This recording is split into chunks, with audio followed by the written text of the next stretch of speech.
Hi, it's Maggie the Irish Gypsy here to bring you your September 2023 mid-month general reading. We are looking at the last half of September, and this reading is for our twins, the air sign of Gemini. I hope everyone's doing well. As always, thank you for being here, watching these videos, liking, sharing, subscribing, especially hitting that like button. It really does help move the channel along. Those of you who comment, who reach out for personal readings, who refer and recommend, my gratitude. Thank you. So Gemini, if your sun, moon, rising, Venus sign is in Gemini, if you're cross-watching for a Gemini, this video is for you. Of course, it's a general reading. It'll resonate a little differently for everyone. If you know your other signs, sun, moon, rising, Venus, watch them as well for additional insight or perspective into your own personal situation.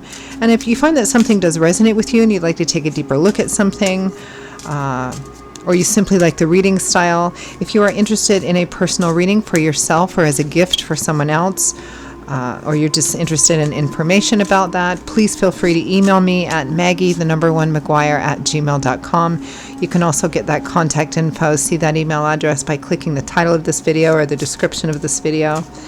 I would love to hear from you, and I can usually respond to you within the same day with more information. I do offer a pretty wide variety of reading choices in all areas of life, of all different types and lengths and budgets. There's something there for everyone.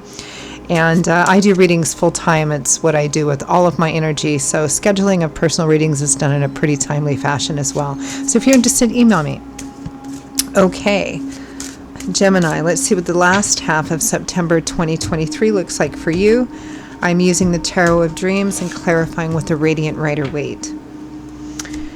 Gemini, we begin with the Page of Wands. Could be a child or young person. Messages, messengers, a message coming in. This is the Page of Fire. It can also represent, whether it's a message or starting off at the beginning of a new path, it has this very sort of young, fresh energy to it, eager to go. An exciting message, an exciting start, potentially.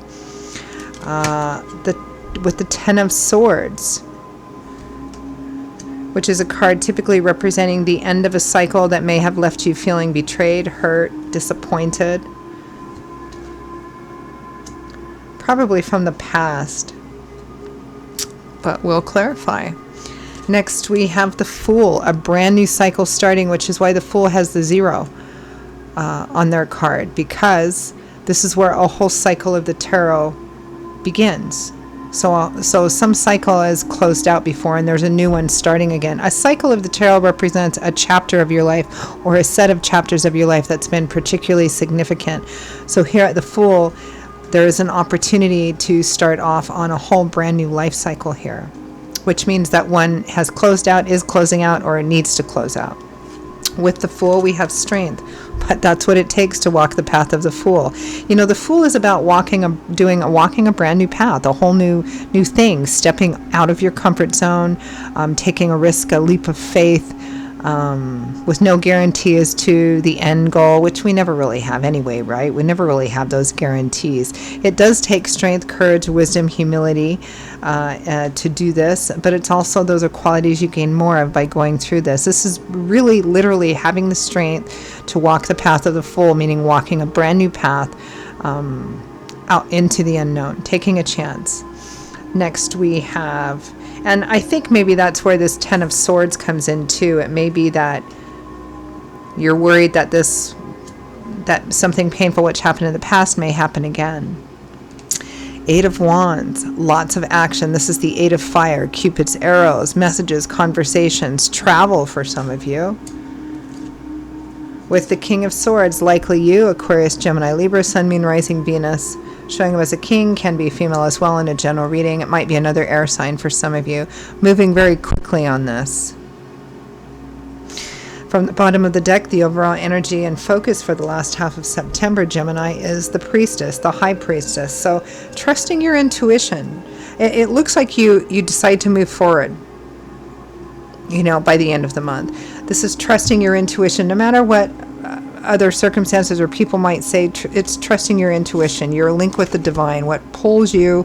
So, some people call it higher self, some people call it gut instinct. You're called to do that for the last half of September. This is, You know, it's listening more than talking. It's connecting with what you feel pulled in one direction or another to, you know, kind of decide what is best for you. Let's clarify that, though.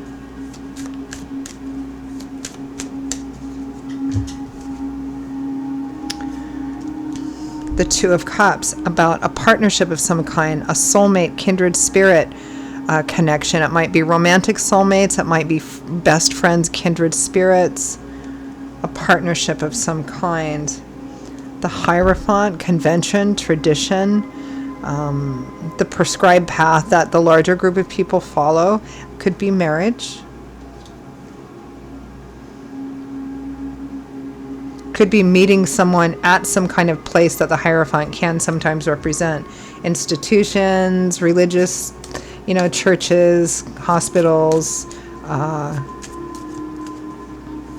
universities. But it's the tried and true path. Could be marriage for some of you, a conventional path. Let's clarify the Page of Wands. Oh my. The Star, renewed, restored hope, faith, and optimism. And in the tarot, the Star comes after the Tower, which probably relates to this Ten of Swords, because it's a card of renewal. Knight of Swords, conversations, action happening. But this is a conversational night. The Eight of Wands, again, maybe talking about traveling, talking about moving forward quickly, talking about travel, talking about fast action and how things, I mean, this is very swift moving energy. The Eight of Wands, again, with the Knight of Swords. It might be travel for some of you, moving forward very swiftly, very quickly. Let's clarify that Ten of Swords. Goodness. Well, that's 2. Well, let's go ahead and take it. The Moon and the Two of Swords. Somebody doesn't know. Or it may be that you're afraid of something that happened in the past repeating again. Perhaps with this person. This might be an older soulmate person, a person that you have this karmic connection with, that maybe there was troubles in the past and it's about reconnecting now, but you're cautious, you're wary, you don't know if you should do it again, if past hurts, past history will repeat itself. If it's a new person coming in that you feel is a soulmate connection, again, the fear is the same. I don't know if this Ten of Swords will happen to me again. I'm cautious. I'm, you know, a bit afraid maybe. Which is why the Fool and the Strength here, it takes a leap of faith, you know. It takes strength to take a leap of faith, even a step of faith, really. Let's look at that Fool and that Strength card. But it feels like you do the thing anyway at the end. Fool.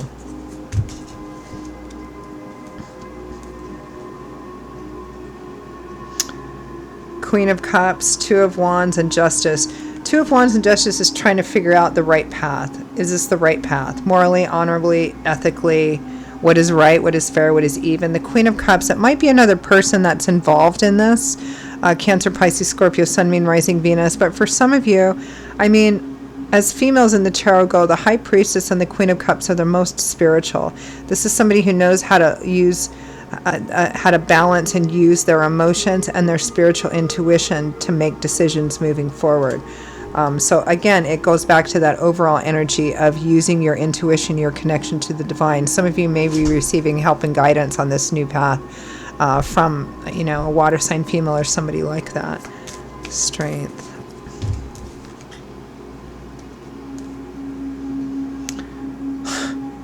The Hermit, the Fool again, and the Two of Pentacles. You have the most spiritual cards in the tarot. The Queen of Cups, the High Priestess, the Hermit. This is using your experience, your wisdom, your insight, but your intuition mainly to make a decision about choosing this new path, which I feel like you end up doing anyway here with the Eight of Wands and the King of Swords. And for some of you, it may be a literal new path, like traveling, going somewhere new, doing something different, moving forward. It could be with it's not even could be, it's particularly about a soulmate connection. Whether it's an old one or a new one will differ in a general reading. But it feels like you move forward on this thing, or in the direction that you choose to go in. We have the Knight of Wands. This is very swift action, very swift movement. Things moving so quickly. The High Priestess again, using your intuition. This is where your intuition says yes. I need to move forward on this thing, and I'm going. Your intuition is super, super, super strong. The World, the last major arcana card in the tarot, the Fool, which we have twice, being the first. So remember I said in the beginning, a cycle has to close out, and that's the World card. One particular cycle of the tarot, a chapter, a set of chapters significant in your life, comes to an end, and you move on, you move up, because the World is a card of graduation. There's now a whole new landscape in front of you. There's a lot of strong travel energy here too, so a lot of you may be traveling or finalizing plans for travel. It's moving forward, and it has something to do with the soulmate, where it's traveling with a soulmate, traveling to be with a soulmate. Yeah, I feel like you do the thing. You just make a decision and you're like, I'm going. Well, let's end with any messages, guidance, feedback from Spirit.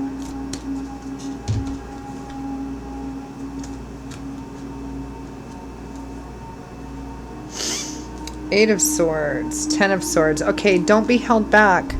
It's good to know, because I know there's fears about the 10 of Swords repeating itself. And here it says, don't be held back by your fears of betrayal, particularly from the past, especially if this is a new person, hold you back from something. Because the Eight of Swords represent feeling trapped, held hostage. You can't make any positive changes. It's kind of almost a victim mentality. But Swords is governed by the element of air, which governs our mind, belief systems, ideologies, how we see things. So that's the only thing actually holding this person back, is what the swords represent, the ideas or that's going on in your head. And the 10 of Swords, of course, is that betrayal or bitter disappointment card. That's the only thing that's holding you back from moving forward in a beautiful way. So don't allow that energy here to keep you from moving forward on this path. Oh my goodness. Knight of Cups, and the Sun is after that.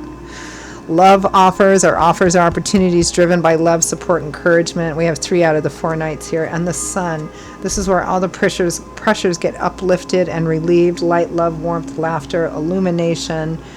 That previous heaviness, kind of lifting up here. It's the most positive card in the tarot. And not only that, I mean, the only particularly challenging card here is the 10 of Swords, But the Sun, just like when it comes out in real life, it touches and affects everything. So too does the Sun card in a tarot spread.